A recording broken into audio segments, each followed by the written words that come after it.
A homeless veteran stood on trial, dirty, forgotten, treated like just another lost cause. But when the judge heard his name, he went pale. Within seconds, the entire courtroom rose in silence, as if the past had come back demanding respect. The fluorescent lights in the Richmond County Courthouse flickered faintly above a man who seemed nearly invisible to the world. Shackled at the wrists, clothes stained with weeks of rain and neglect, Frank Dwyer shuffled past the juror's bench, each step echoing hollowly across the polished floors. A few people in the gallery looked up, uninterested. Another homeless man, another public defender, another forgettable case. But then it happened. The clerk read his full name aloud. Francis Hymon Dwyer, charged with aggravated assault. The judge, a composed man in his early 70s, froze mid-motion. His gavel stopped inches above the bench. His eyes locked on the defendant like he'd seen a ghost rise from beneath a war-torn memory. A beat passed, then another, and then, slowly, almost involuntarily, the judge stood. A ripple moved through the courtroom. First the bailiff, then a juror, then the entire room stood in silence. No one spoke. No one needed to. It was as if the name had stirred something sacred, something too long buried beneath years of bureaucracy and public indifference. In that moment, the filthy man in cuffs was no longer invisible. He was something else entirely, someone whose story had been stolen by time. Frank Dwyer hadn't always lived under the 14th Street Bridge, but lately, it was the only place that felt remotely like home.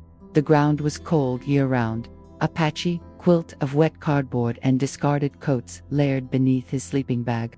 Each morning began with a cough he couldn't shake and a sip from a plastic jug of stale water. The roar of traffic overhead had become his lullaby, a rhythm he hated but had grown used to, like a bad memory that wouldn't let go. At 63, Frank carried the years on his face like road maps, deep lines carved by sun and wind, scars that told stories no one ever asked about.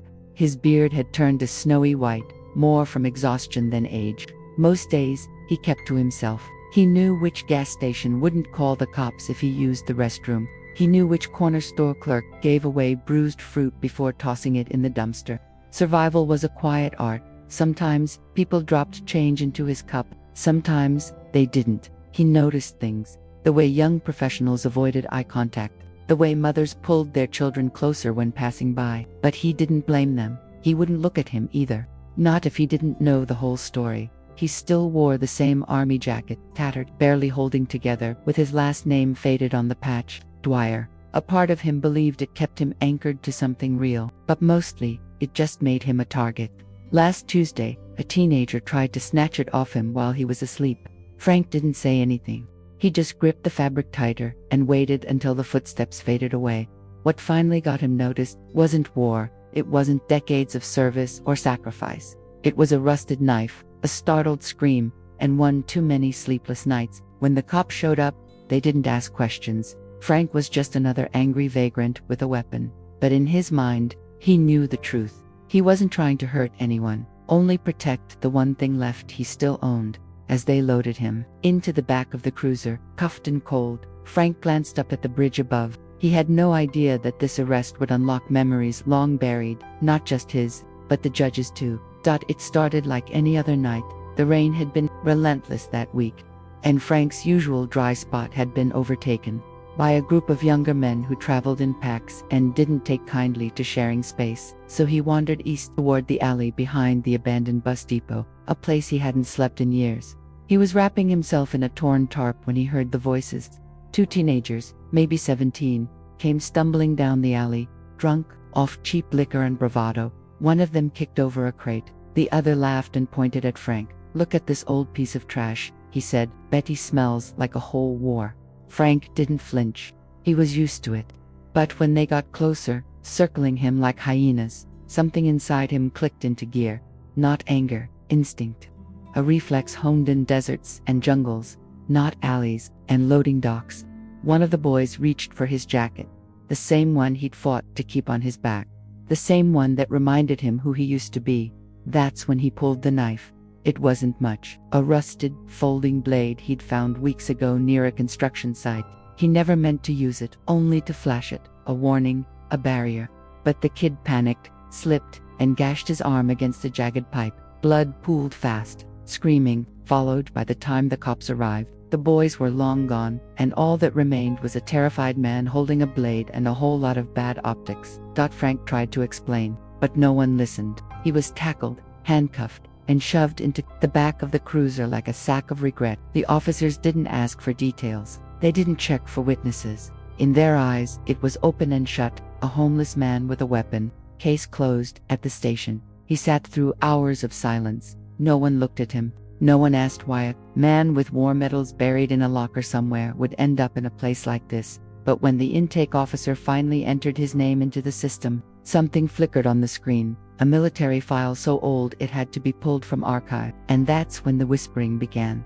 Maya Bennett was in her third year as a public defender, and her caseload felt more like a conveyor belt than a courtroom mission. Most of her clients didn't remember her name. Some didn't even show up for court. But something about the file she received that morning stopped her cold. The arrest sheet was thin: attempted assault, resisting arrest, possible weapon possession, nothing special. But the name Francis Raymond Dwyer rang, a faint bell. She couldn't place it. Maybe it was from a case study in law school or something her grandfather once mentioned. Still, she tucked the thought away and made her way to holding. When Maya first saw Frank, he looked like a man recently dug out of time. Dirty nails, swollen hands, sun-darkened skin with veins like rivers. He didn't speak when she introduced herself, just stared ahead, eyes fogged over like old glass. Most clients acted defensive or desperate. Frank was neither. He was still, like a man who'd long since surrendered to something much larger than jail. "I'm your attorney," Maya said gently. "I need to know what happened." He blinked slowly. Then, as if forcing each syllable through barbed wire, he answered, "I didn't hurt anyone. I was just trying to sleep." It was all he offered. Back in her office, Maya did a deeper search.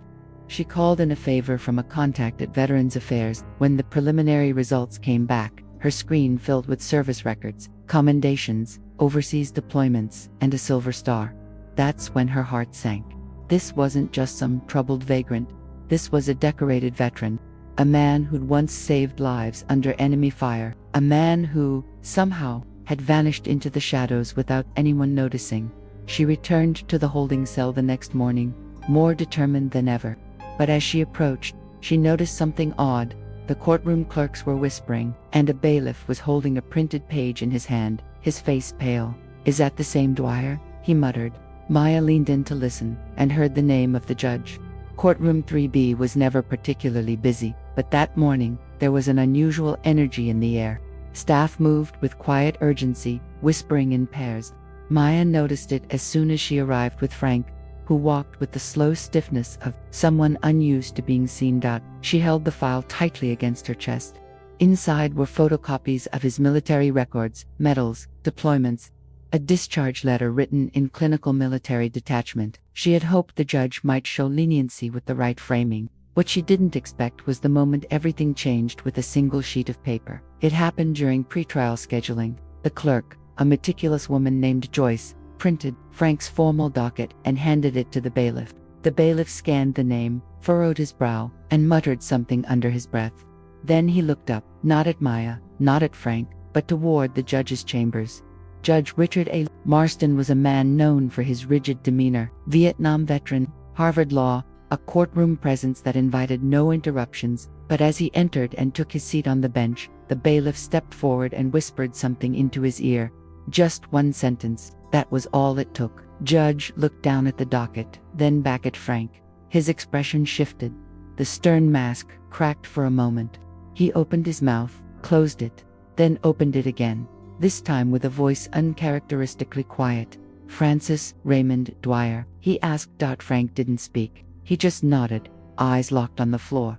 The judge gripped the edges of the bench. For a long moment, he didn't move. Then he leaned back, staring hard at the man before him. It was as if a ghost had walked into his courtroom, not just from another place, but from another life. Maya watched it unfold like a silent movie. Something unspoken had passed between them, not recognition, exactly, but a shared weight, the kind that comes from war zones and deathbeds. As Judge Marston called for a short recess, he didn't slam his gavel like usual. Instead, he looked at Frank like someone seeing an old wound he thought had long since healed. one that had just started to bleed again. Judge Richard A. Marston hadn't thought of Kuwait in years. He'd buried those memories beneath decades of legal briefs, courtroom decorum, and a neat lawn in the suburbs. But hearing the name Francis Haimon Dwyer had cracked something open, something raw and unfinished. Back in his chambers, he sat down slowly, ignoring the tremor in his hand. He opened a locked drawer and pulled out a photo, worn at the edges of a younger version of himself standing beside a lean, sharp-eyed soldier in desert fatigues. The caption on the back read, "Camp Freedom, 1991. Dwyer and Marston saved my damn life." It all came back. It was near the end of Operation Desert Storm. Their unit had been ambushed during a late-night supply run. Chaos erupted, bullets, screaming, burning vehicles. Marston, then a second lieutenant, had been pinned beneath debris with shrapnel in his leg. The air was thick with smoke, and the sound of enemy fire was closing in. He was certain he'd died there, forgotten. But Frank hadn't run. While others retreated to safety, Frank had crawled through open fire, lifted Marston from the wreckage, and dragged him nearly half a mile through the sand to the evac point. He didn't speak much during the rescue, just kept repeating, "You're not dying out here, sir. Not on my watch." Marston had owed him everything, and yet he never saw Frank again after the war. Just a few mentions in old newsletters, and then nothing. He assumed Dwyer had returned home, started over, maybe retired quietly somewhere in Montana or Tennessee like the rest of them. Now, here he was, standing in court as a defendant, in chains. It didn't sit right. Marston wasn't the emotional type. He stared into the mirror above his desk and didn't see a judge. He saw a man who'd once been saved by someone the world had decided to throw away. When he returned to the bench, he didn't just see a case number. He saw a debt, one that, for reasons unknown, had been collecting interest for over 30 years. That room was full, but you could hear a pin drop. Frank stood beside Maya, slumped slightly, his wrists still bound. He kept his eyes down, oblivious to the tension building around him. Maya whispered something about staying calm, but he barely registered her voice. He had long stopped expecting kindness from strangers, or anyone, really. Then, the judge spoke his name, Francis Raymond Dwyer. Frank lifted his head slowly, something in the voice pulling him back to attention. The way it was said, not with contempt, but with weight, with history, shook something loose inside him. Judge Marston leaned forward, studying him as if trying to match an old memory with a new reality. Then, without a word of explanation, the judge stood. The gallery followed, first a few, then all. One by one, lawyers, clerks, even the bailiff rose to their feet. No one quite understood why, only that it felt necessary, respectful, like honoring, a moment none of them had earned but somehow inherited. Frank looked around, confused. He wasn't used to being looked at, much less acknowledged. The silence that filled the courtroom wasn't empty. It was full of something deeper, a collective recognition, even if most didn't yet know what or why. Maya's mouth parted, slightly in disbelief. She turned to Frank. "What did you do?" she whispered. He didn't answer. Judge Marston cleared his throat, his voice caught between formality and feeling. "This court will take a brief recess," he said quietly. "Counsel, please meet me in chambers." No gavel, slam, no orders shouted. Just the echo of shuffling feet and the weight of reverence hanging in the air like mist after a storm. As the doors closed behind them, Frank remained still, standing in the same position. For the first time in decades, people had stood for him, not out of pity, not out of fear, but something else entirely. And though he didn't have the words for it, he felt the unfamiliar sting of being seen. Long before he became a headline in a courtroom, Frank Dwyer had worn the uniform like armor, not just to shield his body, but his soul. He'd enlisted at 19, a wiry kid from Pittsburgh with no prospects and a father who drank more than he spoke. The army had given him structure, purpose, even pride, and in return, he gave it everything. Over the years, he deployed 6 times: Kuwait, Iraq, Afghanistan. He earned his stripes through grit and silence, becoming the kind of soldier others followed without question. He wasn't flashy, wasn't loud, but when things went bad, Frank was always the one moving toward the gunfire. But the war didn't leave him unmarked. In 1991, during the operation that saved Marston's life, Frank suffered a concussion and shrapnel wounds. He never fully recovered. Migraines plagued him. His sleep fractured into brief, haunted intervals. Still, he stayed in, out of loyalty, maybe, or because the civilian world felt more foreign than Baghdad. It wasn't until 2005 that the cracks turned into a collapse. A mission in Kandahar went wrong. Frank lost 2 men, boys, really, because of a delay in air support. He took the blame, even when the brass didn't. They offered him a quiet discharge, medical leave. He took it, barely looking back. But home was no refuge. The VA visits led to endless waiting rooms and medication that dulled the pain but flattened everything else. His marriage fell apart, his daughter stopped returning calls, the nightmares got worse, and somewhere between a bad winter and a missed rent check, Frank Dwyer disappeared, not into death, but into invisibility. No one looked for him, not until now. And what stung the most wasn't that he'd been forgotten. It was how easily people assumed he had nothing to offer, as if the battles he'd fought, both overseas and inside his mind, had erased his humanity. But now the uniform he once wore, the one buried in a duffel bag somewhere under a bridge, had returned to speak for him. And though he didn't know it yet, the judge wasn't done listening. Judge Marston sat in his chambers with his hands folded tightly, staring at the grain of the oak desk as if the answers might rise from the wood. Across from him sat Maya, visibly tense but composed, and Frank, still silent, still guarded. The walls around them, usually filled with law books and framed certificates, felt like they were closing in. "I need to speak to Mr. Dwyer alone," Marston said. Maya hesitated, but Frank nodded. She stepped out without a word. The door clicked shut. Marston leaned forward. "Do you remember Camp Freedom? February 1991. Frank looked up slowly. "Of course I do. I remember every face from that night, even the ones I couldn't save. You dragged me out of that wreckage. You didn't hesitate." Marston's voice cracked for the first time in decades. "I owed you my life, and I never got the chance to say thank you. I never even looked for you." Frank blinked, as if trying to reconcile this man in the robe with the bloodied lieutenant he once carried through sand and smoke. "Didn't expect to find you here," he said. Marston exhaled. "Neither did I." There was a long silence, not uncomfortable sacred. The judge tapped a folder on the desk. "I reviewed your military records. I also called a contact at the VA. They failed you, Frank. We failed you. And this court won't be another institution that does the same." Double quotes. Frank said nothing. But for the first time, his shoulders lifted just slightly, as if a weight had shifted. Marston cleared his throat, regaining his composure. "Here's what I'm going to do. The assault charge will be reviewed under a diversion program. No criminal record.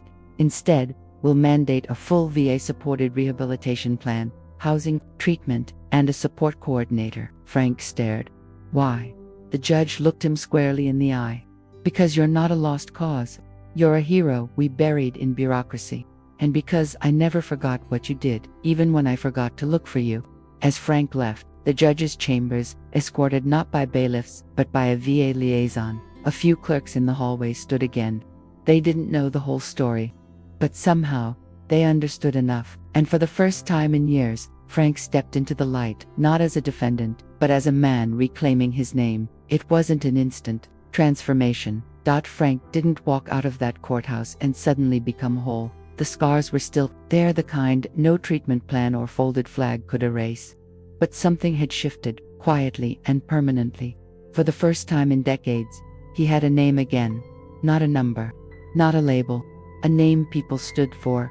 The VA set him up in transitional housing near the James River. It wasn't much, a small room, a single bed, a clean sink, but it was his. Each morning, he made the bed with military precision. Old habits didn't die, even after the world forgot them. Maya checked in often. Sometimes they spoke about the case, sometimes not. She brought him books. Once, she brought a photo, the same one Marston had shown her in his chambers. Frank looked at it for a long time before quietly folding it into his pocket. He never returned to the bridge. Word of his story spread. A local newspaper ran a piece. The judge, the hero, and the mistake we all made. People left letters at the courthouse. Some apologized. Some thanked him. One woman sent a scarf she knitted by hand, for when the nights still feel cold. Frank kept the scarf in a drawer. He wasn't ready to wear it yet, but he would be. Judge Marston reached out to an invitation to dinner. Frank hadn't accepted yet, not because he didn't want to, but because he was still learning how to be seen. How to be known again. One evening, as the sun dipped below the skyline, Frank stood outside his building, watching the street. A little boy passed with his mother, looked up at him, and said, "You look like a soldier." Frank paused, then gave a slow nod. "I was." And in that simple exchange, something settled. The man who had once been invisible had finally, fully been seen again. If this story moved you, please subscribe and share your thoughts below. Where in the world are you watching from? And what part of Frank's journey spoke to your heart the most? Your voice matters here, and we'd love to hear it.